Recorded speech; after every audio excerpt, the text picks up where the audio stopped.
नमस्कार, आप देख रहे हैं एनएमएफ न्यूज। मैं आपके साथ शबनम। मोदी सरकार की फोन की घंटी ने इस बार बड़ा खेल किया। जिसके फोन खटाखट बजे, फटाफट उनका मंत्री बनने का नंबर आ गया। लेकिन उन तमाम नेताओं की उम्मीद टूट गई जो फोन बजने का इंतजार कर रहे थे। नरेंद्र मोदी का फोन उनके पास नहीं आया। इस लिस्ट में सबसे ऊपर नाम आता है स्मृति ईरानी का, अनुराग ठाकुर का। सिर्फ ये दो नाम नहीं, बल्कि 20 ऐसे चेहरे हैं जो मोदी सरकार 2.0 में काफी खास हैं और चर्चा में रहे। लेकिन चंद मिनटों में उन्हें मोदी ने साइडलाइन कर दिया। मोदी की नई टीम में शामिल हुए नए चेहरों की चर्चा कम, लेकिन पत्ता कटने वाले पुराने चेहरों पर चर्चा ज्यादा हो रही है। चर्चा इसलिए भी, क्या हार की वजह से इन नेताओं को दरकिनार किया गया या वजह कुछ और है? तो सबसे पहले बात करते हैं स्मृति ईरानी की।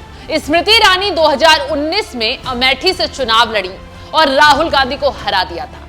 2019 में स्मृति ईरानी चुनाव जीती तो उन्हें मोदी कैबिनेट में जगह मिली, मंत्री बनाई गई।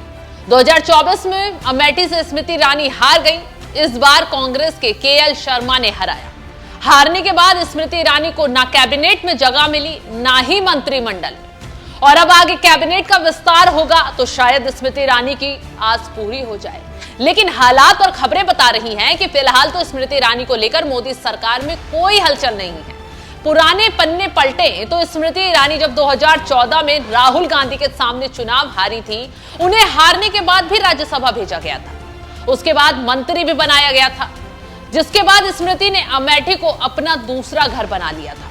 लगातार वहां लोगों से जुड़ी रही और आखिर में 2019 के चुनाव में जीत हासिल कर ली, जिसका इनाम उन्हें मोदी सरकार में कैबिनेट मंत्री बनाकर दिया गया। लेकिन इस बार हारते ही उन्हें दरकिनार कर दिया गया। ना ही उन्हें बीजेपी सांसदों के साथ चाय पर बुलाया गया, जिससे इशारा मिल गया कि उन्हें अभी नहीं तो बाद में मंत्रिमंडल में शामिल किया जा सकता है। लेकिन ऐसा ना के बराबर भी देखने को नहीं मिल रहा।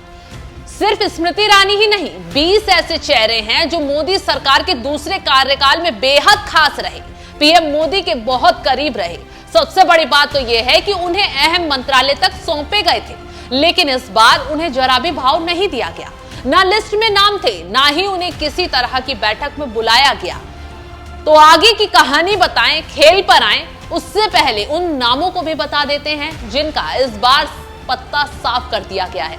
20 पुराने चेहरों की मंत्री पद से छुट्टी। स्मृति ईरानी, अनुराग ठाकुर, राजीव चंद्रशेखर, अजय मिश्रा टैनी, जनरल वीके सिंह, अश्वनी चौबे, नारायण राणे, अजय भट्ट, साध्वी निरंजन ज्योति, मीनाक्षी लेखी, राजकुमार रंजन सिंह, आरके सिंह, अर्जुन मुंडा, निशित प्रमाणिक, सुभाष सरकार, जॉन बारला, भारती पवार, राव साहिब दानवे, कपिल पाटिल, भगवत कराड़। तो ये पुराने चेहरों का पत्ता कटने की वजह उनकी हार तो रही ही है, लेकिन एनडीए गठबंधन भी रहा है। दरअसल इस बार एनडीए को बहुमत मिला है। बीजेपी अकेले बहुमत के आंकड़े से काफी दूर रही है। सिर्फ 220 सीटों पर बीजेपी सिमट गई। एनडीए को मिलाकर 293 सीटें मिली हैं। तो ऐसे में बाकी दलों के जीतने वाले नेताओं को भी कैबिनेट में जगह दी जानी थी। इसलिए इस बार मोदी को पुरानी टीम के चेहरों को दरकिनार करना पड़ा।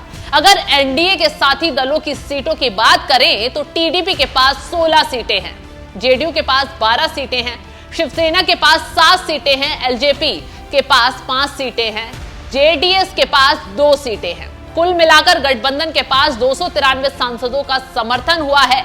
अब गठबंधन सरकार में एक दल फैसला नहीं ले सकता, उसके लिए सहयोगियों की राय भी जरूरी होती है।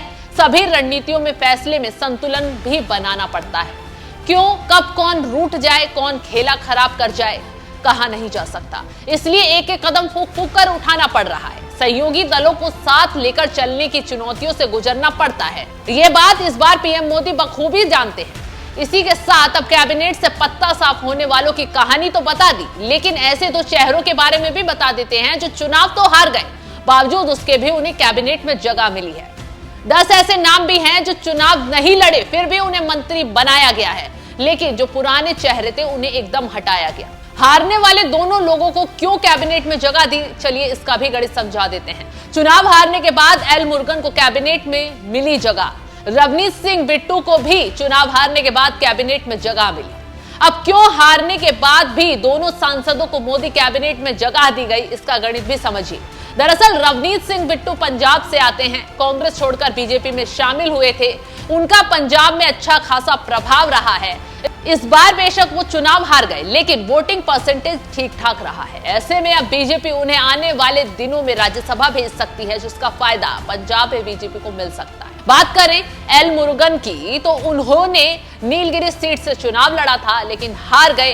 एल मुरुगन पहले भी मोदी सरकार में राज्य मंत्री रहे हैं और बीजेपी की तमिलनाडु इकाई के प्रदेश अध्यक्ष भी रहे हैं। तो इन दोनों चेहरों को कैबिनेट में शामिल करके मोदी सरकार ने खास मैसेज पहुंचाने की कोशिश की है। बात करें मोदी कैबिनेट की, तो फिलहाल मोदी कैबिनेट में 72 मंत्री शामिल हैं, 30 कैबिनेट मंत्री बने हैं, तो 5 स्वतंत्र प्रभार हैं और 36 राज्य मंत्री शामिल किए गए हैं।